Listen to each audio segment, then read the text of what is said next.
Praise the Lord. സ്നേഹമുള്ളവരെ, പ്രഭാഷകൻ 21:2 തിരുവചനം പറയുന്നു, സർപ്പത്തിൽ നിന്നെന്ന പോലെ പാപത്തിൽ നിന്ന് ഓടി അകലുക. അടുത്തു ചെന്നാൽ അത് കടിക്കും.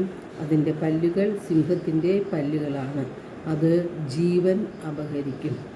നാം പാപം ചെയ്യുമ്പോൾ നമുക്ക് നമ്മുടെ ആത്മാവിൻ്റെ ജീവൻ നഷ്ടപ്പെടുകയാണ് ചെയ്യുന്നത്.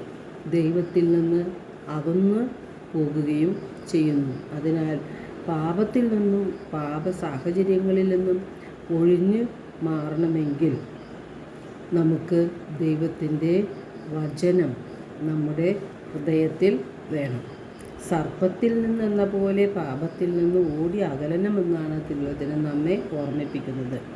ദൈവത്തിനും ദൈവവചനങ്ങൾക്കും എതിരായിട്ടുള്ള നമ്മുടെ ചിന്തകൾ, വാക്കുകൾ, പ്രവൃത്തികൾ എല്ലാം പാപമാണ്.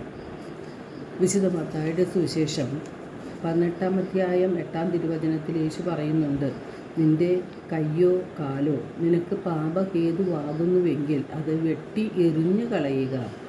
ഇരു കൈകളും ഇരു കാലുകളും ഉള്ളവനായി നിത്യാഗ്നിയിൽ എറിയപ്പെടുന്നതിനേക്കാൾ നല്ലത് അംഗവിഹീനനോ മുടന്തനോ ആയി ജീവനിലേക്ക് പ്രവേശിക്കുന്നതാണ്.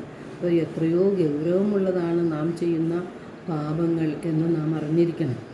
നമുക്ക് പാപഹേതുവാകുന്ന ഘടകത്തെ നമ്മിൽ നിന്ന് ഉരിഞ്ഞു മാറ്റണം എന്നാണ് നമ്മെ തിരുവചനം ഓർമ്മിപ്പിക്കുന്നത്.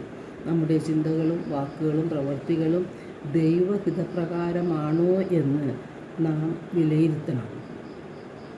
നാം ചെയ്യുന്ന പല കാര്യങ്ങളും സാരമില്ല, മാനുഷികമാണ്, ദൈവം ക്ഷമിച്ചോളും, ഇതെല്ലാം സ്വാഭാവികമാണ് എന്നൊക്കെ ചിന്തിച്ചുകൊണ്ട് വീണ്ടും വീണ്ടും നാം പാപം ചെയ്യുകയാണ് പലപ്പോഴും ചെയ്യുന്നത്. ദൈവം ക്ഷമിക്കും എന്ന് കരുതി വീണ്ടും വീണ്ടും പാപം ചെയ്യരുത് എന്നും തിരുവചനം നമ്മെ ഓർമ്മിപ്പിക്കുന്നുണ്ട്. അശുദ്ധിയിലേക്കല്ല, വിശുദ്ധിയിലേക്കാണ് ദൈവം നമ്മെ വിളിച്ചിരിക്കുന്നത്. നമ്മുടെ ഹൃദയത്തിൽ വചനം സൂക്ഷിച്ചാൽ നമുക്ക് വിശുദ്ധിയിൽ ജീവിക്കാനായിട്ട് സാധിക്കും. നമ്മുടെ ഹൃദയത്തിലെ വെറുപ്പും വിദ്വേഷവും അഹങ്കാരവും എല്ലാം നാം എടുത്തു മാറ്റി ഹൃദയത്തിൽ ദൈവത്തിൻ്റെ വചനങ്ങൾ സൂക്ഷിച്ചാൽ, വചനമനുസരിച്ച് നാം ജീവിച്ചാൽ നമുക്ക് തെറ്റുകൾ പറ്റാതെ പാപത്തിൽ നിന്നകന്ന് ദൈവഹിതപ്രകാരം ജീവിക്കാൻ സാധിക്കും. എല്ലാവരെയും ദൈവം സമൃദ്ധമായി അനുഗ്രഹിക്കട്ടെ.